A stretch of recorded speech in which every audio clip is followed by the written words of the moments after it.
Since early history, unexplained aerial observations have been a staple of human civilization. Although most of these early observations were treated as supernatural occurrences, they laid the foundation for further studies that would later be carried out.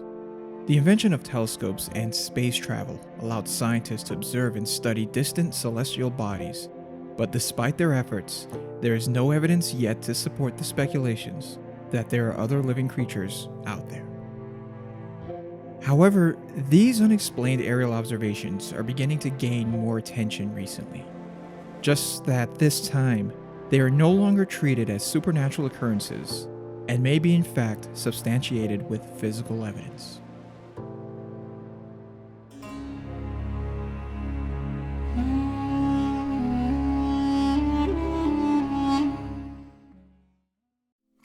These aerial phenomena that cannot immediately be identified or explained has remained a subject of debate among many. While some believe that they are hoaxes, others think that they are extraterrestrial spacecraft, leading to many unproven theories. Perhaps the most controversial case of such an event is the Roswell incident that happened in July 1947. A month before that time, a private pilot named Kenneth Arnold claimed that he saw some unidentified flying objects moving at a very fast speed. He described that what he saw looked like a flying saucer, and it soon became a hot topic for headlines. Shortly thereafter, rancher William Brazel reported to the Roswell authorities that he had found the debris of a crashed flying disc. On July 8, 1947, Roswell Daily Record published a front-page article with the title, "RAAF Captures Flying Saucer on Ranch in Roswell Region." This report attracted numerous news outlets, as well as the government, who sent scientists to the scene to find out what was going on. However, when government scientists arrived at the scene, the story changed and the new report said that the crashed object was merely a weather balloon. A press conference was held, and they showed evidence of foil, rubber, and wood, which matched the description of the weather balloon.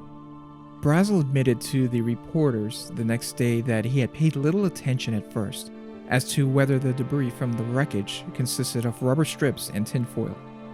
As expected, the story died the next day and would not resurface until 30 years later, when a retired Army officer confirmed that the story of a weather balloon was a cover-up for what happened. From this, many conspiracy theories came up that the government was trying to hide important information from the public. Some people claimed that Brazel's story of a flying disc was true and that there were real alien bodies in the custody of the government. However, in 1994, most of the information was declassified, and the US Air Force published a detailed report of the crash. According to the report, the crashed object was a secret military surveillance balloon from Project Mogul, used to detect atomic bomb tests in the Soviet Union. Nevertheless, conspiracy theories persisted, and more publications were made concerning the topic. One of the most famous stories was the debris recovered by Brazel was nothing made on this Earth, and must have been part of an alien spacecraft that had crashed. In 1996, a sample was sent anonymously by a military source to the radio host of Coast to Coast AM, Art Bell. This was the same sample that was supposedly recovered from the Roswell incident by Brazel in 1947. Whether the source of this sample is from the Roswell incident or not, the sample is indeed very real. The material sample was multi-layered, with a hair-thin layer of bismuth followed by a layer of magnesium. This type of combination does not occur naturally on Earth, so it had prompted several organizations, including the government, to conduct several types of research on it. In addition, interviews have been conducted with experts from various academic organizations involved in special materials, but no data was found on anything related to the observed layering of bismuth and magnesium found in the sample. With no existing understanding, all attempts to duplicate this material have failed.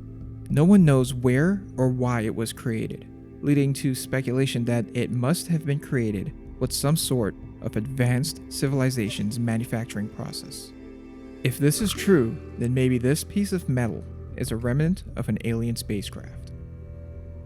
Despite the several setbacks that the study of this material has faced, we are beginning to understand more about it after many decades. Emerging studies of metamaterials may be able to shed more light on the properties of the sample. In 2005, a research study was published at Cornell University that postulated that a material created with a thin layer of bismuth, as in the case of the sample, must have some unique properties that are not yet fully understood.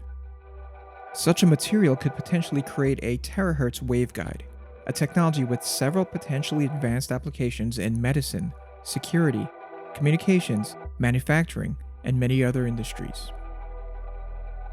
The bismuth magnesium sample has also been described to have the potential of an exotic material.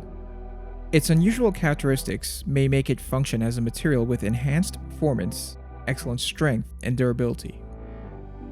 Regardless of the mysteries surrounding this piece of material, there are also claims that it could be from Earth without any special use.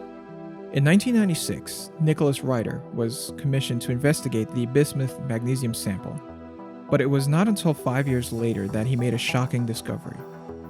According to him, the combination of bismuth and magnesium had eluded us for 4 years, but then one day we found a reference to an obscure industrial process used in the refinement of lead. The process, called the Betterton-Kroll process, uses molten magnesium floated over the surface of liquid lead. The magnesium sucks up or pulls bismuth impurities out of the lead. Often magnesium is used over and over again. The Betterton-Kroll process is an industrial process that has been used since 1922 for removing bismuth from lead. Could it be that this metal sample with remarkable properties has been promoted for years as a piece of alien technology, but was simply a piece of slag from an industrial process? And if so, how did an industrial byproduct evade identification for so long and became a noteworthy example of a metamaterial, a characteristic only recently defined within an emerging field within material sciences?